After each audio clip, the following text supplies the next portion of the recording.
The reason that artists love these projects, I think, is because of the possibility of creative thinking. How can we restore the facade on this and make it absolutely beautiful? Because many of them have been remodeled. You know, I don't even like the term, you know. It implies that the person in the 19th century didn't know what they were doing. So we have to skin off all the bad stuff that's been put on there and see what's still underneath. And if it's not underneath there, what are we going to do? And this is the kind of thinking that creative artists love to do. That's why the artists always seem to end up in the worst neighborhoods. For a while, they're the worst neighborhoods.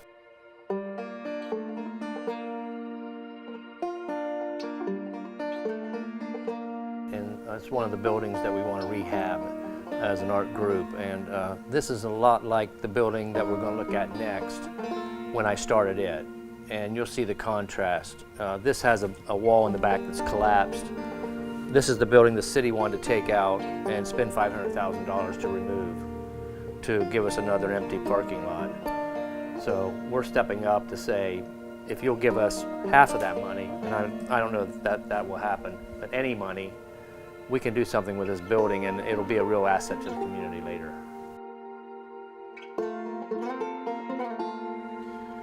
Well, this space was a lot like the one we just looked at, maybe a little worse. And it took me 7 years to clean this up and restore the entire building, which is 3 floors, and we're going to go up and look at the 3rd floor next. But this is the example that I want people to look at. When we look at that building across the street that's condemned and looks impossible, it's really not. And this is the evidence of what I'm talking about. And the house in 53 was a drug house. It was since we lived here, we've been here 3 years, it has just been a plague in the neighborhood. The owner, I looked up, has 14 properties in the Muskegon area, and most were drug infested. And this had prostitution, heroin, and we suspect meth. It was just a terror.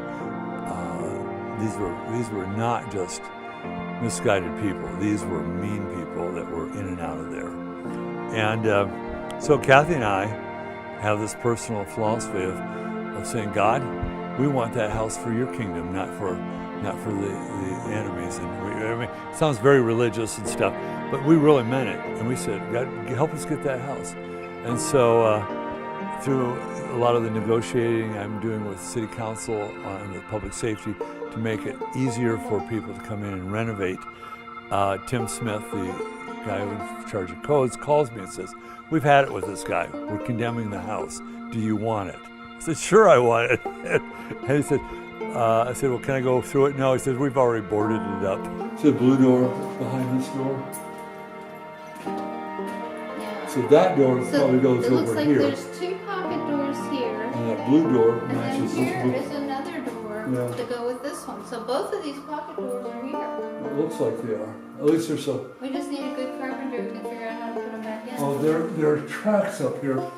I know, theoretically, how Right to put them in. Okay, Theoretically. Yeah, okay, well. We'll work on it. Theoretically. We know how it works. You reach a point in your age where you say, how much of this can I really do? I can't do everything. And I have journals of ideas for paintings. I will never get to all of them, even if I live a long time. Not just that, I think, Mike, I and others were asking you to come downtown. Well, over the years, we yes, kept we saying have. it. Oh, you Yeah. haven't pestered me, but you have been persistent. Persistent, yes. Yeah. And What truly. did it mean for you when you actually retired? And came downtown, it really impressed me. Not does he just buy a house, but he bought a studio too. You know, that's a big step. And I mean, that's a commitment. And now another house, which, you know, Well, yeah. that means you're really serious, you know, and I'm impressed. Well, I think what this does is you were an example to me of what could be done downtown and to everyone. So I think our actions speak as an example. You know, we could say, come downtown, you can do all this. We have a lot of people trying to promote the downtown, but they don't live here. That's right. I'm sorry, they're good, they're important elements of our downtown, But we need people who can commit and say, this is where we live, this is where we work. Or if we don't live there, like myself, Sure. I'm still saying We're working I'm here. advancing this That's project. right. And you're owning property here, Right. you're doing things. So the actions can be varied, Mm-hmm. but being involved in a living way gives an example to other people. That's Say, right. this is how it's done.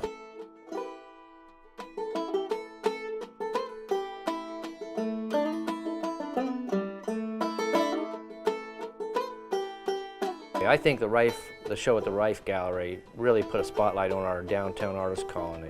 The 5 of us, Mike, Yes. wasn't it? But it just seems like it's going to create a real interest in what we're doing here and what we've been doing here. And it's a special event. It's hard to get in the Riffe Gallery, and for 5 of It's us impossible. to get in. Yeah, you have to have somebody like Susan Gottlieb who must have been at the right place at the right time and is aware of what we're doing and present the possibility of having a show, and it worked.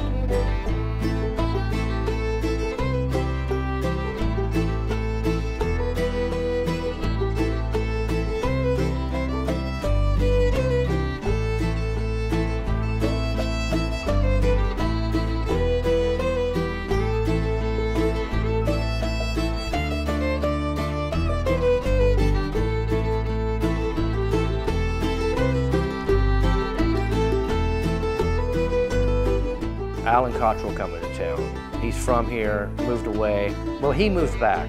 He came one weekend when we had an art show at Zap, and he decided, you know, I think I want to come back to Zanesville. And when he did that, I was renewed again. I was ready to stop. Honestly, I moved back to my farm and was really going to slow down in the downtown. But after Alan came back, that was a big step for downtown.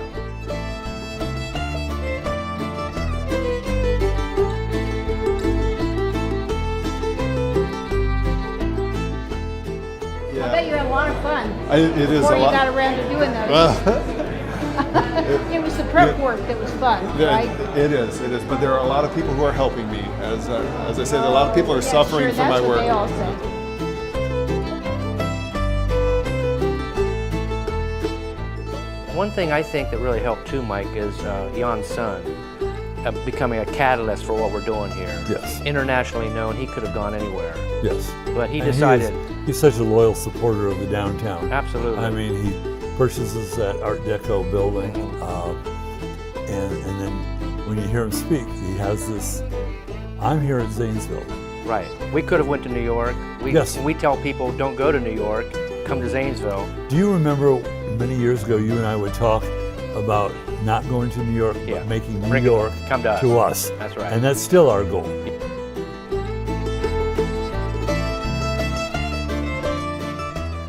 And I personally think buildings are metaphors for people.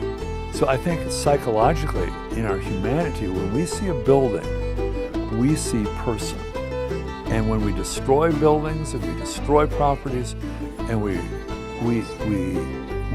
are seeing the destruction of our humanity.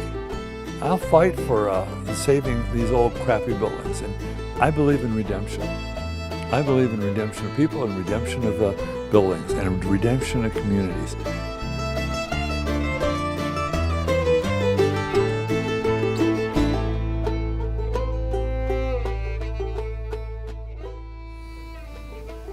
I want to put these all back together and recreate